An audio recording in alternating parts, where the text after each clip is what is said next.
Welcome to our podcast. Today we are discussing about TDS and TCS. Today we have with us Mr. Anup Prakash Avasthi, who is an advocate on record at Supreme Court of India. Before moving on, let me introduce myself. I am Jasleen Kaur. Let's begin with the basic. What TDS is, sir, basically? Jasleen, TDS, the word shows TDS, tax deduction at source. So if the tax is deducted at very source, then it is known as TDS. And the point is, when you are making any payment to someone, at that particular point of time, if you are making the payment after deducting the applicable tax, then it is TDS, tax deduction done at source. Okay, sir. So, sir, my next question is what is TCS? TCS, as the name reflects, it is tax collection at source. So if somebody is making a payment, so you receive the payment as well as portion of that payment shall be in the form of taxes. So you collect while you receive payment. So this is the basic difference. TDS means when you are making payment and you deduct tax at the very source. TCS when somebody else is making payment and you collect the taxes at the point when you are receiving that payment. And I tell you further that for the purpose of collecting TDS or TCS, you need to have a TAN number. TAN is with regard to, that is a permanent number, like PAN, your permanent account number. The similar way, the TAN is also for the purpose of the tax deduction and collection account number. So that is TAN. So if you are not having TAN, you cannot deduct tax and you cannot collect tax. So that is mandatory. Okay, sir. So, sir, what is the difference between TDS and TCS? Jasleen, TDS का मतलब है जब आप कोई payment कर रहे हो और उस सिचुएशन में जो पेई है जिसको पेमेंट मिलना है वो आगे उस पर टैक्स भरता अदरवाइज, बट है कि आपने उसको जो पेमेंट किया उस पर टैक्स काट लिया और आपकी जिम्मेदारी बन गई कि आप वो टैक्स सरकार को भर देंगे. तो वो सिचुएशन जो आती है उसमें आप कहते हैं कि हमने सोर्स पे ही टैक्स काट लिया, TDS हो गया. और मोस्ट ऑफ द टाइम ये जो कॉन्सेप्ट था काफ़ी पुराना कॉन्सेप्ट है, इनकम टैक्स के अंदर था, इनकम टैक्स एक्ट में, जहाँ पे आप कोई भी पेमेंट कर रहे हो तो आप वहाँ पे TDS काटते थे. लाइक फॉर एग्जांपल, अगर आप किराएदारी में हैं और ऑफिस का रेंट पे कर रहे हैं, सो आपको 10% टैक्स काट करके वो किराया देना था अगर आप के पास टैन है तो. या इन द सिमिलर वे, अगर आप कोई मशीनरी आपने हायर परचेज पे रख रखी है, आपने हायर कर रखी है, उस पर आप किराया दे रहे हैं तो उस पर आपको 2% काट के देना था. ऐसे ही आपको अगर कोई प्रोफेशनल फ़ी पे करनी है तो उस सिचुएशन में भी आपको 10% TDS काट के देना था. तो अलग अलग रेट्स हैं और उन पे आपको TDS काट के देना है.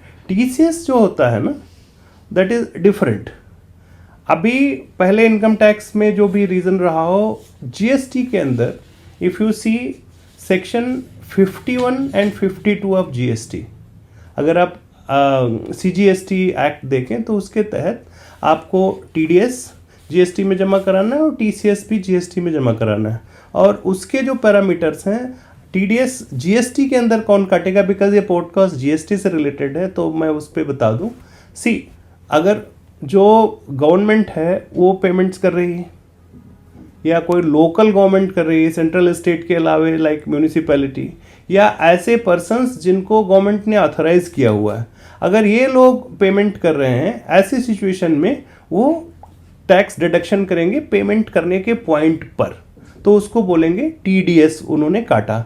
ये होता है सेक्शन 51 ऑफ GST के तहत, जो आपका CGST एक्ट के तहत आ जाएगा, आप देख लीजिएगा. और जब ये TDS काटेंगे तो उसके भी रेट्स होते हैं, 1% या इस तरीके का. सो बहुत ज़्यादा हाई अमाउंट नहीं होता. अब अगर आप टैक्स कलेक्शन एट सोर्स की बात करें तो ये एक्सक्लूसिवली जो ई कॉमर्स की एंटिटीज़ होती हैं उनके ऊपर लगता है। तो टीडीएस और टीसीएस पहले नहीं था, 2018 में जीएसटी के अंदर इंट्रोड्यूस किया गया उसको। और टीडीएस मैंने आपको बता दिया। टीसीएस अगर कोई भी ई कॉमर्स की जो भी एंटिटी है, जो भी इंटरनेट के जरिए, इलेक्ट्रॉनिक कॉमर्स के जरिए, वेबसाइट के जरिए सामान बेचती, उसको टैक्स कलेक्शन एट सोर्स करना होता है। तो अभी उसको थोड़ा सा घटाया गया है 2024 में। और अगर आप CGST और SGST या IGST इनके बारे में देखें तो 0.25% 2.25% कर दिया गया है। अगर आप CGST दे रहे हैं तो आप 0.25% दे रहे हैं, अगर आप SGST में कर रहे हैं तो आप 0.25% कर रहे हैं, और अगर इंटीग्रेटेड कर रहे हैं तो 0.5। तो वहाँ पे वो एक्सक्लूसिवली जो जो ई कॉमर्स करने वाली एंटिटीज़ हैं उनके लिए जो टैक्स कलेक्शन ऑफ सोर्स किया जाएगा। और मैंने शुरू में ही बताया था कि unless you are a registered person you can't do that. तो जीएसटी के तहत अगर आपको टीडीएस भी जमा करना है या टीसीएस जमा करना है तो आपको उस रिजीम के अंदर रजिस्टर होना पड़ेगा। आप रिजीम के बाहर अगर हैं तो आप ऐसा काम नहीं कर सकते। इसके साथ साथ आपको टैन भी चाहिए, तभी आप ऐसा कर सकते हैं। जी ओके सर, बहुत इजी तरीके से आपने हमारे ऑडियंस को बताया। तो इसी तरीके से एक और क्वेश्चन है कि who is responsible for collecting the TCS? जो ई कॉमर्स एंटिटीज़ हैं उनको टीसीएस करना है, tax collection at source. Exclusively section 52 of CGST provides for that e-commerce entities will collect tax at source GST के regime में। और जो GST से बाहर आपका इनकम टैक्स का रिजीम है उसमें तो मैंने पहले ही क्लियर किया। आप जब आपको पेमेंट रिसीव हो रहा है, आप अगर दुकानदार भी हैं तो आपको जो सामान का प्राइस है वो भी कलेक्ट करना है, और उसके साथ साथ जो उसमें टैक्स का हिस्सा है वो भी कलेक्ट करना है। और ये आपकी जिम्मेदारी है कि आप जो नेक्स्ट मंथ आता है उसके 10th डे तक डिपार्टमेंट को टैक्स कलेक्ट करने के बाद जमा करवा दें।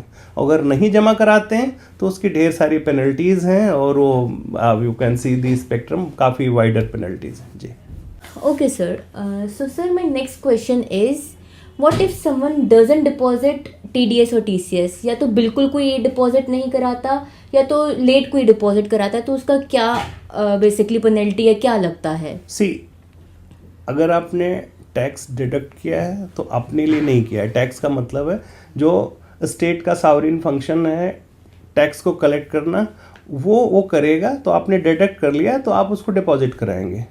ऐसे ही अगर आपने जो टैक्स कलेक्ट किया है सोर्स के ऊपर तो वो भी आपका पैसा नहीं है, वो स्टेट का रेवेन्यू है, और उसको आप जाके डिपॉजिट कराएंगे। अगर आप ऐसा नहीं करते हैं, लेट डिपॉजिट कराते हैं तो ह्यूज पेनल्टीज, नहीं डिपॉजिट कराते हैं तो that is an offence.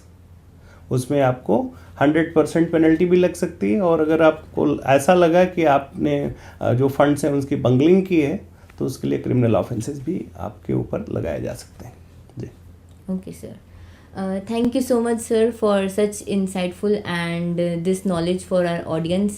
Thank you for coming here. Thank you so much sir. You're welcome.